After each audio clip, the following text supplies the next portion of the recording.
नमस्ते। बात करेंगे वृद्ध जीवक के बारे में। तो वृद्ध जीवक का क्या है? वृद्ध जीवक तंत्र संप्रति काश्यप संहिता के नाम से प्रसिद्ध है। जिस प्रकार पुनर्वसु आतुर द्वारा उपदिष्ट तथा अग्निवेश द्वारा निबद्ध तंत्र अग्निवेश तंत्र के नाम से प्रचलित हुआ, वैसे इस ग्रंथ का नाम वस्तुतः वृद्ध जीवक तंत्र होना चाहिए। इसमें महर्षि काश्यप उपदेष्टा है तथा ऋचिक पुत्र वृद्ध जीवक ने उनके उपदेशों को ग्रंथ रूप में निबद्ध किया। आगे चलकर यह ग्रंथ लुप्त प्रायः हो गया, तब पुनः तद वंशी वात्स्य नामक आचार्य ने इसका पुनरुद्धार एवं प्रतिसंस्कार किया। ऐसा आख्यान है कि अनायास नामक यक्ष से उसने यह संहिता प्राप्त की। इस प्रकार ग्रंथ निबंधन की दृष्टि से इसमें 2 स्तर हैं, एक वृद्ध जीवक तथा वात्स्य, जबकि चरक संहिता में 3 स्तर हैं। तो अग्निवेश है, चरक है और आपके दृढ़बल जी हैं। वृद्ध जीवक ऐसा नाम क्यों पड़ा, अर्थात जीवक के साथ वृद्ध विशेषण लगाने की आवश्यकता क्यों पड़ी? इस संबंध में उपरोक्त आख्यान में कहा गया है कि प्रारंभ में ऋचिक तनय का नाम जीवक था, किंतु वह अल्पवयस्क और बालक युक्तियों पर ऋषियों का विश्वास नहीं जम रहा था, अतः उसे 5 वर्ष के बालक जीवक ने सब ऋषियों के समक्ष कनखल की गंगा में डुबकी लगाई और जब निकला तो वह बलि पलित युक्त वृद्ध बन चुका था।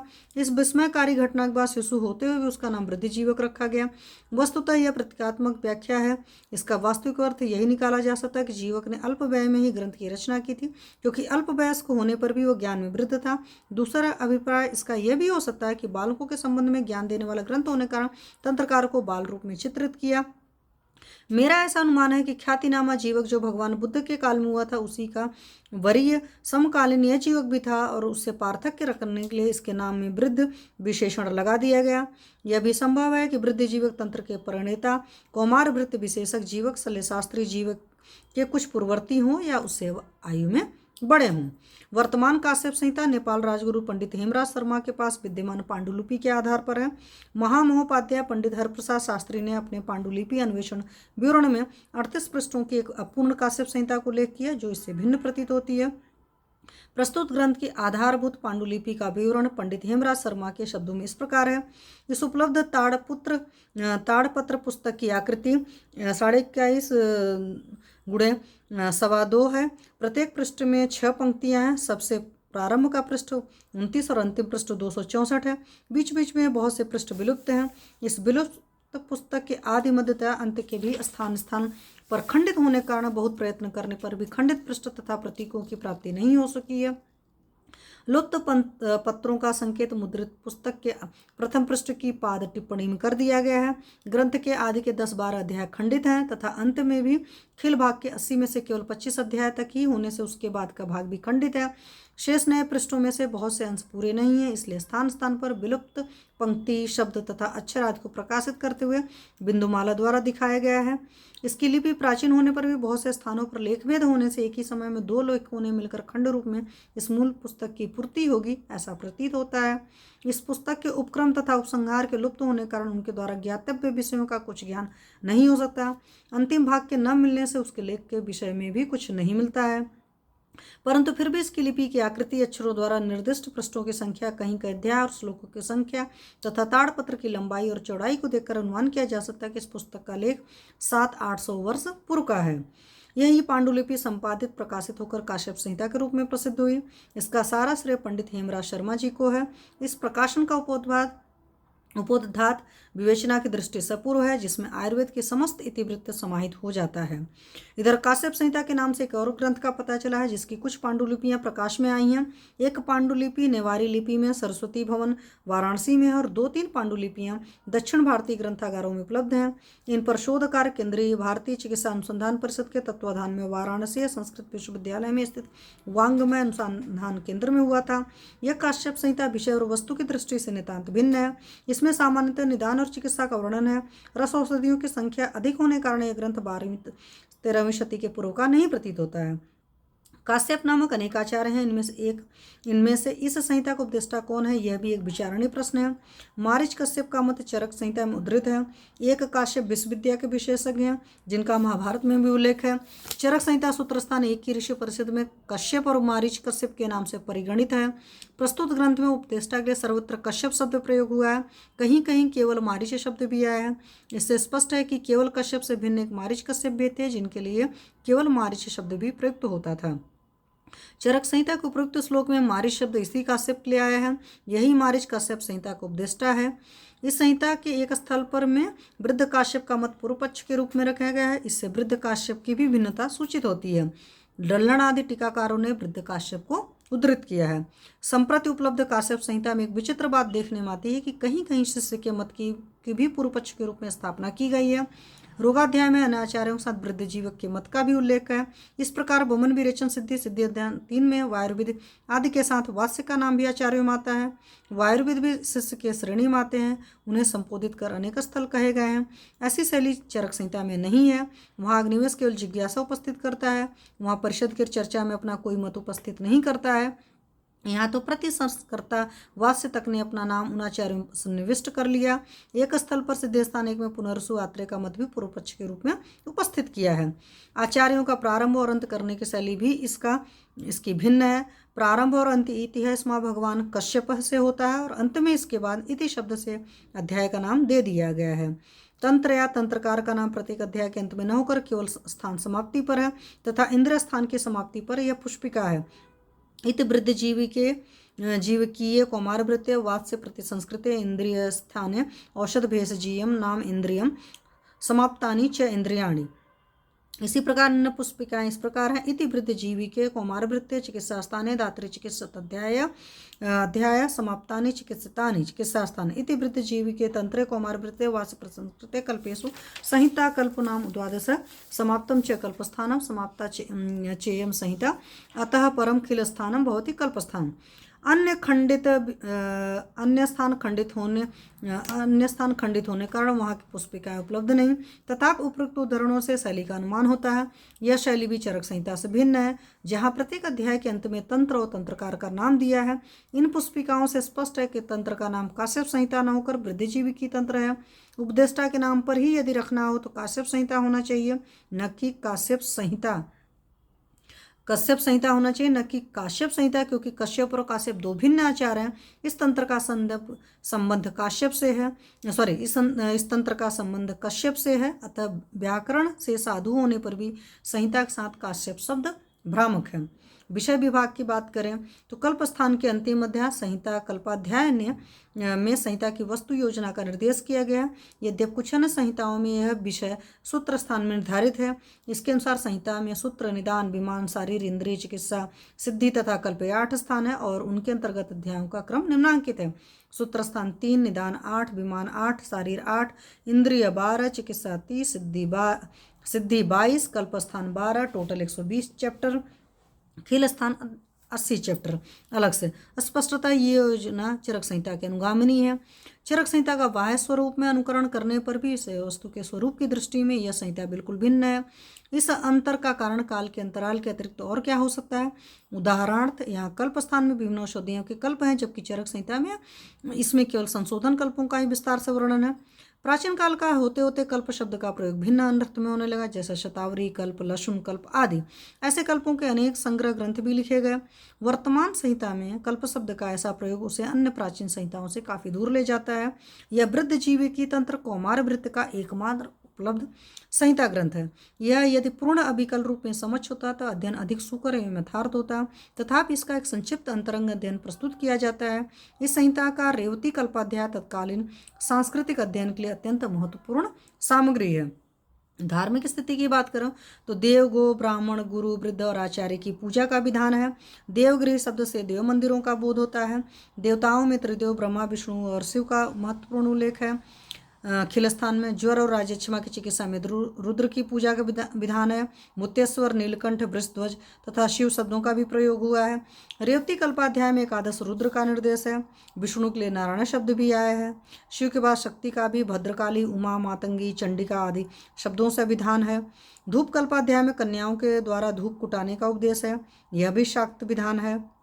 स्कंद को देवताओं का राजा और अधिपति कहा गया है, अतः अनेक प्रसंगों में स्कंद की पूजा विहित है। सूर्य की पूजा का भी विधान है। सूतिकागार में कुमार, षष्ठी और विशाख की प्रतिकृति बनाने का विधान है। षष्ठी पूजा का भी उपदेश है। मातंगी एवं रुद्र मातंगी विद्या का भी उल्लेख है। अनेक स्थलों में रहस्य का उल्लेख है तथा तांत्रिक मंत्रों का विधान है। विषक का लक्षण बतलाते हुए कहा है कि वैद्य सिद्धि योगों का ज्ञाता हो तथा स्वयं सिद्धिमान हो और देव, द्विज, गुरु एवं सिद्धों का पूजक हो। ज्वर में सिद्ध मंत्रों का प्रयोग विहित है। इन सब से तांत्रिक संप्रदाय की प्रबलता द्योतित होती है। पंचमी में नाग पूजा का भी विधान है। ब्राह्मण के साथ साथ गौ का महत्व प्रतिपादित किया गया है। जिस राजा की दुर्बलता से प्रजा का विशेषतः गौ और ब्राह्मणों का नाश होता है उसे जातहारणी नष्ट कर देती है। जो गायों की हत्या करते या करवाते हैं तथा जो मांस का प्रयोग होता है उन्हें भी जातहारणी नष्ट कर देती है। इन सब तथ्यों के साथ साथ उत्सर्पणी अवसर्पणी आदि शब्दों का प्रयोग जन धर्म की ओर संकेत करता है। वृद्ध जीवक के लिए स्थविर संबोधन अनेक बार हुआ है। यह शब्द बौद्ध संप्रदाय के विशेष रूप से प्रचलित है, बौद्ध संप्रदाय में होना चाहिए। इस प्रकार इस ग्रंथ में शैव शाक्त तथा तांत्रिक संप्रदायों की प्रमुखता है तथा जैन धर्म का अस्तित्व सूचित होता है। बौद्ध धर्म के तथ्य अति अल्प हैं। ब्राह्मण धर्म की प्रमुखता है। सामाजिक स्थिति की अगर बात करें तो वर्णाश्रम में क्या दे रखा है, धर्म का स्पष्टता संकेत मिलता है। ब्राह्मण क्षत्रिय वैश्य और शूद्र 4 वर्णों का स्पष्ट उल्लेख है। इन 4 वर्णों को आयुर्वेद के अध्ययन का अधिकार दिया है। ऋतुकाल के प्रकरण में विभिन्न वर्णों की स्त्रियों के लिए विभिन्न विचार हैं। जातहारणी प्रकरण में भी 4 वर्णों का उल्लेख है। धूप कल्पाध्याय में आग्नेय धूप केवल ब्राह्मणों के लिए है, जबकि ब्राह्म धूप त्रिवर्ण के लिए है। स्त्रियों और शूद्रों को हीन समझा जाता था। नागबला रसायन के प्रसंग में कहा कि वह स्त्री और शूद्र का वर्जन करें। फक चिकित्सा में विहित ब्राह्मी घृत का शूद्रों के लिए निषेध है। स्त्रियों का प्रवेश अनेक धार्मिक संप्रदायों में हो गया था। इसके लिए विभिन्न शब्दों का प्रयोग हुआ था। लिंगिनी, परिवज्रिका, श्रमणका, कंडिनी, निर्ग्रंथी, चीरवल्क, वल्क धारणी, तापसी, चरिका, जटनी, मातृ मंडलिनी, देव परिवारिका, बेक्षणिका आदि। देव परिवारिका का संभवतः देवदासी प्रथा का आद्य रूप है। स्त्रियां भी बंदबान करती थी। शारीरिक स्थान में एक स्थल पर स्त्री के पर्दा करने का उल्लेख है। अनेक व्यवसायों का भी उल्लेख हुआ है जिससे तत्कालीन सामाजिक जीवन की झलक मिलती है। इस प्रसंग में निर्दिष्ट शब्द ये हैं: वणिक, भारजीवी, कितव, रंगजीवी, कर्षक, सूर, कृच्छजीवी, कारुक, अयस्कर, तक्ष्ण, कुलाल, पदकर, मालाकार, कोविंद, शौचिक, रचक, नेजक, गोप, कारुकुण। तत्कालीन कला एवं संस्कृति की भी सूचना इस ग्रंथ से प्राप्त होती है। वीणा, वेणु, गीत, नाट्य, विडंबित, कथा से संगीत, नाट्य तथा कथा वार्ता का अस्तित्व पता चलता है। बालकों के खिलौनों के प्रसंग में दर्जनों पशु पक्षियों की आकृति के खिलौनों का वर्णन है। इससे उस उद्योग की विकसित स्थिति का बोध होता है। गंधयुक्ति शास्त्र भी समुन्नत था खिलस्तान में। वस्त्रों में दुकुल, छौम, मार्ग, कौशे, कार्पास, कोवय, अजिन, कंबल का उल्लेख है। पादुका शब्द भी उपरोक्त अध्याय में है। आहार कल्पों में मंडक, पूप, पोलिका, कुलमा, सक्तुपिंडी, राग, खाडो, पानक विशेष रूप से ज्ञातव्य हैं।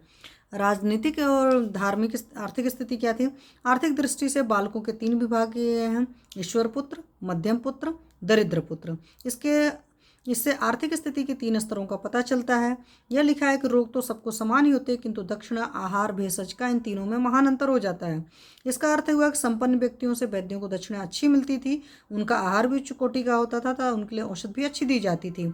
आर्थिक स्थिति के निम्न वर्गों क्रमशः इसमें कमी होती जाती थी। उस समय चिकित्सा अप्रदान होने के कारण गरीबों को बहुत कष्ट होता था।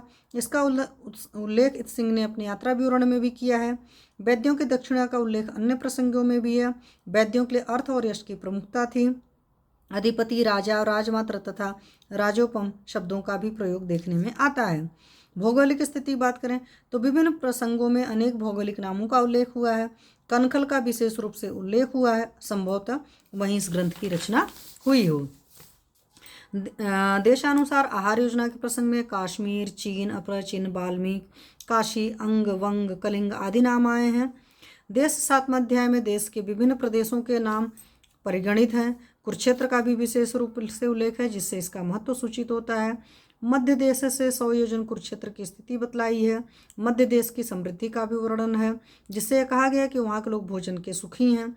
संभवतः उज्जैनी मध्य देश का केंद्र था। पूर्व और दक्षिण के प्रदेशों का विस्तार से उल्लेख है।